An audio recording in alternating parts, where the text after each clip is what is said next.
Assalamualaikum warahmatullahi wabarakatuh. Yang terhormat dosen pengampu pada mata kuliah Gender dan Pembangunan Ibu Dr. Mentarsi Arbarini MPD dan Bapak Muarifuddin MPD. Di sini saya akan memaparkan terkait dengan penulisan saya terkait dengan marginalisasi gender, realitas perempuan di bawah garis kemiskinan. United Nations Development Program atau NDP menyatakan bahwa ketidaksetaraan gender adalah salah satu jenis ketidaksetaraan yang paling mendasar tersebar di seluruh dunia. Nah, ketidaksetaraan gender ini dapat terjadi di berbagai bidang kehidupan, termasuk di dalam bidang ekonomi, sosial, dan juga politik. Kesenjangan gender pada bidang ekonomi perlu dikaji lebih mendalam, sebab ketidaksetaraan gender pada bidang ekonomi ini akan berimplikasi pada bidang-bidang lainnya. Menurut Melo pada tahun 2019, perspektif feminis mengungkapkan bahwa kemiskinan adalah proses yang sangat gender. Karena bias gender dan ketidaksetaraan perempuan dan anak perempuan dianggap lebih rentan mengalami bentuk kemiskinan.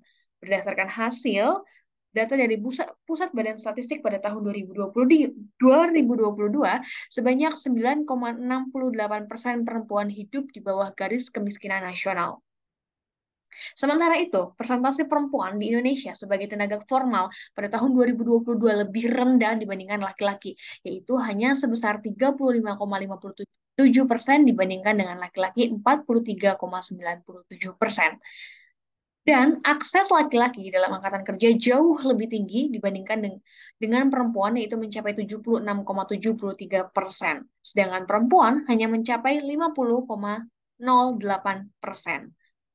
Hasil survei Angkatan Kerja Nasional pada tahun 2021 berdasarkan buku Kementerian Pemberdayaan Perempuan dan Perlindungan Anak, bahwasannya rata-rata upah yang diterima perempuan di perkotaan hanya berkisar 2 juta saja. Sedangkan untuk laki-laki sudah mencapai 3 juta. Dan pada umumnya upah rata-rata perkotaan itu sudah sebesar 2.994. Atas dasar permasalahan tersebut perlu dikaji bagaimana faktor-faktor terkait dengan kemiskinan yang terjadi di perempuan.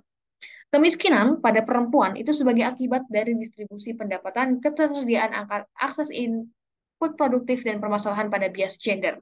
Menurut Nation dan program pada tahun 2023. Kesenjangan pada upah kerja ini akan berimplikasi pada kemiskinan perempuan.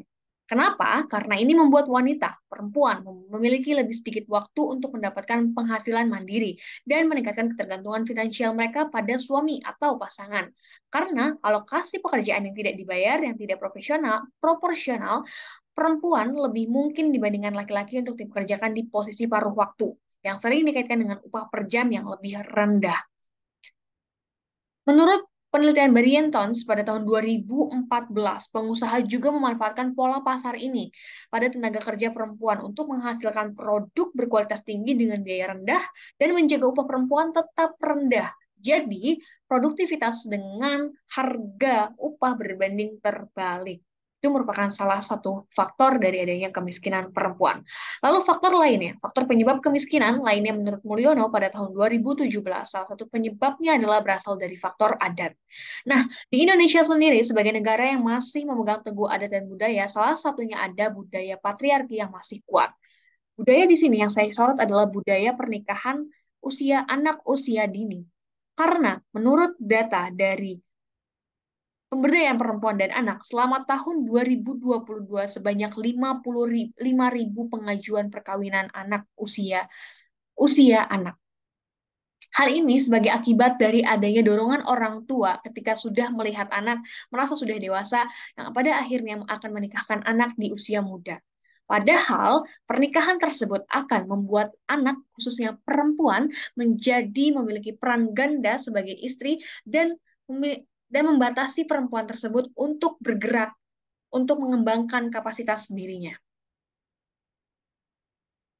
Dengan begitu, salah satu upaya mengentaskan kemiskinan khususnya pada perempuan adalah memberikan perempuan ruang untuk berpartisipasi di dalam pembangunan.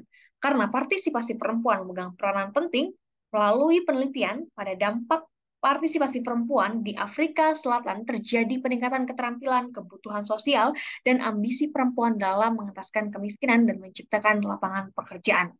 Dan menurut penelitian dari Jawasal dan Saha 2023, perempuan juga memiliki peran yang signifikan dalam berbagai aspek kehidupan.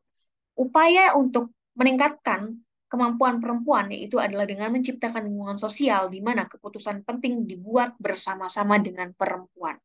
Pemberdayaan ekonomi pada perempuan juga sebagai upaya untuk meningkatkan pembangunan berkelanjutan dan untuk mencapai kesetaraan gender. Peningkatan partisipasi perempuan sebaiknya diawali dengan peningkatan kapasitas perempuan melalui pendidikan. Karena dengan pendidikan menjadi sektor penggerak untuk mendapatkan pengetahuan dan juga keterampilan bagi perempuan. Peningkatan partisipasi perempuan melalui pendidikan merupakan fondasi utama dalam memerangi ketidaksetaraan gender dan membuka pintu menuju kesempatan yang lebih luas dan peran yang lebih kuat dalam masyarakat. Upaya ini melibatkan investasi dalam akses ke dalam pendidikan, baik itu pendidikan formal, informal, maupun dalam pendidikan non-formal. Upaya lainnya yang dapat dilakukan, seperti contohnya dalam penelitian yang dilakukan di Vietnam, yaitu dengan melakukan kampanye pada program perempuan program Juta Veteran. Hal ini berimplikasi dapat meningkatkan penjangkauan dan kesadaran mengenai pilihan pendaftaran jarak jauh bagi perempuan. Selain itu juga peningkatan kapasitas yang sudah dilakukan di India oleh penelitian Kumar pada tahun 2023, yaitu dengan adanya meningkatkan partisipasi perempuan dalam proses pemilu. Dan hal ini berimplikasi positif. Demikianlah tadi artikel saya mengenai pembahasan kemiskinan dari perempuan dan faktor-faktornya, dan sebagai upaya dalam mengentaskan kemiskinan itu dimulai dari sektor pendidikan. Terima kasih. Wassalamualaikum warahmatullahi wabarakatuh.